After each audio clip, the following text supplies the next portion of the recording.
Chemical sector ઉપર view point આપ્યો હતો HEG અને ગ્રેફાઇટ. તો એ બંને સ્ટોક્સ તમે જોશો તો એક સારી એવી રેલી આપીને આપણા ટાર્ગેટ્સ ઉપર ટ્રેડ કરી રહ્યા છે. હવે અત્યારે તમે જોશો તો ઓવરઓલ માર્કેટની સ્ટ્રેન્થ પોઝિટિવનેસ થઈ છે અને નિફ્ટી 500 હોય યા તો 200 હોય કે પછી મિડ કેપ સ્મોલ કેપ હોય તો ત્યાં એક પોઝિટિવનેસ એક સારી થઈ છે. તો આજે બે અલગ સેક્ટરમાંથી આપણે આપી રહ્યા છે.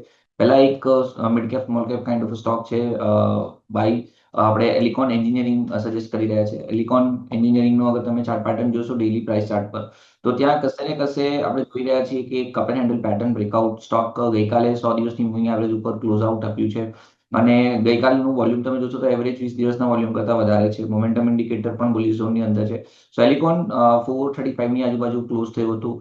અહીંયાથી અમને એવું લાગે છે કે 5-6 દિવસની અંદર 490 સુધીના ટાર્ગેટ્સ આપણને જોવા મળી શકે છે અને 420 એઝ અ સ્ટોપ લોસ આપણે મેન્ટેન કરવાનું રહેશે. તો એલિકોન એન્જિનિયરિંગ આપણે બાય કરવાનું રહેશે કરંટ માર્કેટ પ્રાઇસથી 490 ના ટાર્ગેટ માટે અને 420 એઝ અ સ્ટોપ લોસ માટે. સ્ટોપ લોસ નેક્સ્ટ જે સિમેન્ટ સેક્ટર છે. સિમેન્ટ જોશો તો એક હોલિસ્ટિકલી પ્રોફિટ બુકિંગ પછી હવે કાઉન્ટર્સ અહીંયા હાઇટ ઓફ હાઈ બોટમ પેટર્નમાં રિઝ્યુમ થયું છે.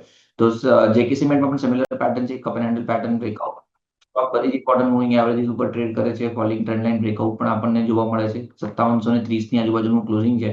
આપણે લોંગ કરીને જશું ઉપરમાં 5850 સુધીના ટાર્ગેટ આવે એવું અમને લાગી રહ્યું છે અને જે સ્ટોપ લોસ આપણે મેન્ટેન કરવાનું છે 5670 નો સ્ટોપ લોસ મેન્ટેન કરવાનો છે. તેના સ્ટોપ લોસ સાથે જેકે સિમેન્ટ બાય કરવાનું છે અને 420 ના સ્ટોપ લોસની સાથે એલિકોન એન્જિનિયરિંગ.